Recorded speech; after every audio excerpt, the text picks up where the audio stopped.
bagi teman-teman yang mau ninggalin lingkungan itu nggak bisa gitu ya, karena masih sekolah misalnya harus tinggal sama Baik, orang tua gitu ya. oke. Hmm, Dan kalau Mbak Roma kan merasa beruntung sekali karena ada install software itu dari kedua mamanya gitu kan, mm-mm. bahwa Roma orang yang hebat, orang yang beruntung dan lain sebagainya gitu. Bagi teman-teman yang nggak ngedapetin itu, Mm-mm. apa yang bisa di-create secara secara mandiri gitu? Oke, mungkin ada beberapa hal yang bisa saya sampaikan. Ada 4 ya Mas ya. Pertama, cari tahu siapa di sekitaran kita yang memiliki kriteria yang kita mau. Oke, Itu harus dan wajib. oke. Wajib cari siapapun. Yang kedua, sering baca buku. Ini tidak boleh ditawar ya Mas ya. Heeh. Karena otak kita itu butuh supply ilmu. Yang ketiga, lakuin jurnal. Saya dari kecil udah ngelakuin jurnal Mas. Meskipun itu diary, kalau dulu namanya diary, kalau Diary, sekarang namanya jurnal. betul. Kayak gitu Mas. Dan yang terakhir afirmasi. Afirmasi ini luar biasa Mas. Bahkan ketika buka mata nih Mas ya, saya pernah tuh, enak kali ada dapat 50 juta. Masya Allah, tabarakallah. Itu kejadian loh Mas. Oh ya? Ya, tapi kita harus yakin dulu nih, kita harus merasa pantas kalau kita bisa dapat uang itu. Kita harus merasa yakin kalau uang itu bisa datang dari mana aja. Kita harus percaya bahwa dunia ini sungguh kaya. Peluang itu tidak terbatas. Cuma dari gaji lah, cuma dari jualan bisnis lah, dari inilah. Enggak Mas. Jadi kita ngerasa kayak, ya Allah enak kali ya bahagia hari ini ya Allah kalau dapat duit segini gitu. Itu ketika buka mata, segitu loh Mas, buka mata. Alhamdulillah aku masih hidup. Alhamdulillah hari ini bahagia. Alhamdulillah hari ini. Alhamdulillah ini. Kayak gitu Mas. Sorry, yang pertama tadi apa? Yang pertama tadi mencari orang kriteria yang kita Oke, mau. artinya terkadang kita butuh kan teman-teman tuh yang selalu mengiyakan apa yang kita inginkan gitu. Contoh, aku nanti kayaknya bisa deh jadi kayak gini. Oh iya bisa mas, bisa mas, bisa mas. Kadang kita butuh orang-orang terdekat kita yang selalu mensupport seperti itu, sehingga kita tuh terpupuk gitu rasa pantasnya gitu. Even Yes. itu dari keluarga, teman-teman dekat gitu, Yes. iya nggak? Iya betul Mas. Sih. Sebenarnya saya sangat-sangat selektif sama teman saya Mas. Yang menjaga ambisius saya bisa tetap terjaga itu, saya selalu berteman dengan teman-teman yang punya prestasi di sekolah.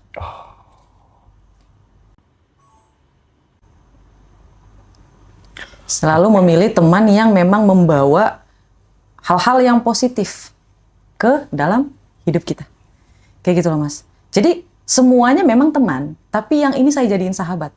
Karena sahabat ini mostly bakalan ngabisin waktu sama kita lebih banyak.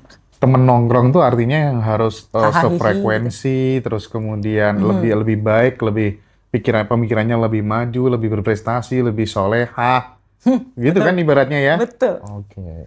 Saya akan mundur perlahan kalau misalnya memang tidak sefrekuensi. Saya tidak akan mau menghabiskan waktu sama orang yang memang tidak ambisinya tidak sama. Mending sedikit, nggak terlalu banyak, tapi berkualitas gitu kan prinsipnya ya.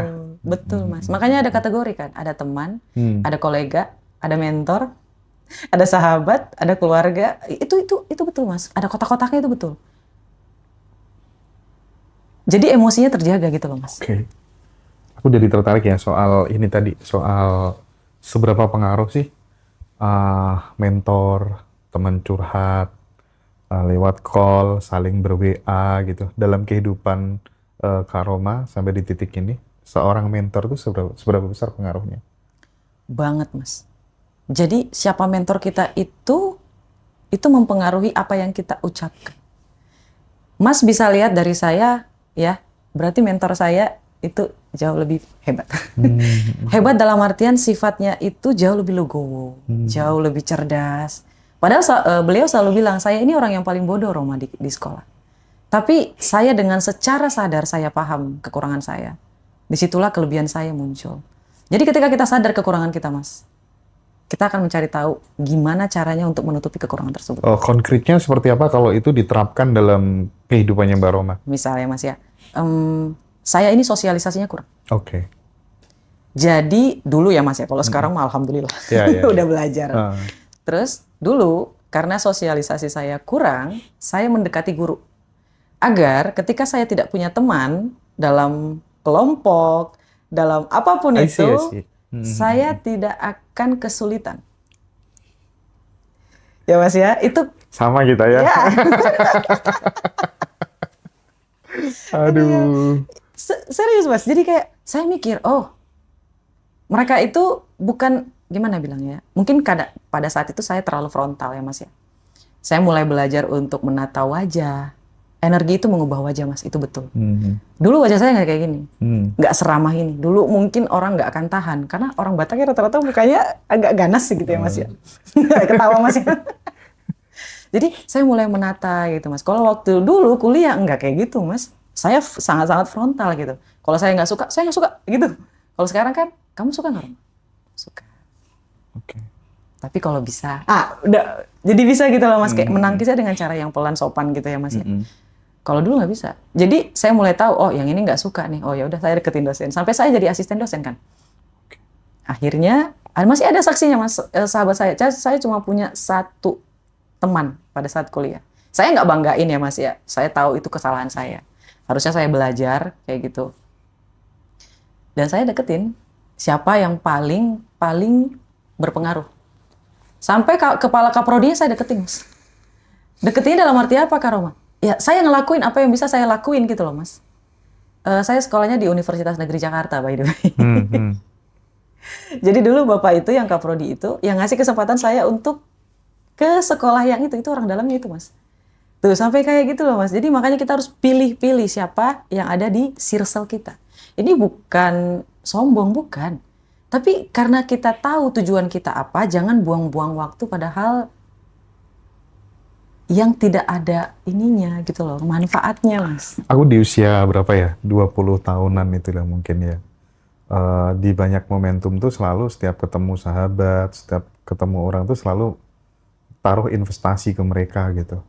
Wow. Ya, bahkan waktu sekolah, waktu kuliah gitu. Misalnya aku punya jaket, yaudah kasihkan gitu sebagai investasiku buat dia. Oke, pulang dari sini saya belajar Mas. Suatu saat nanti kalau aku butuh pekerjaan gitu ya, minimal aku pernah berbuat baik sama dia gitu.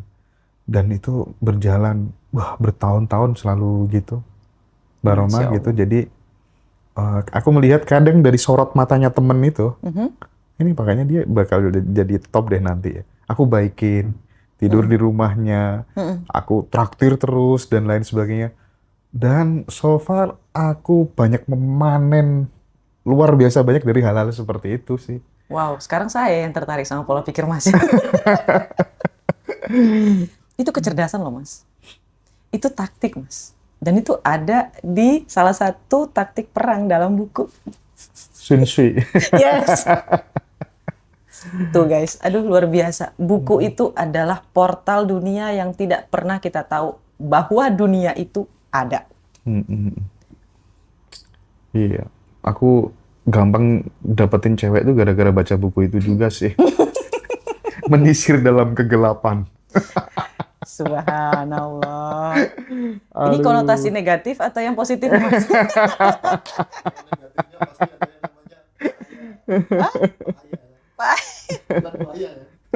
Astagfirullahaladzim. Iya.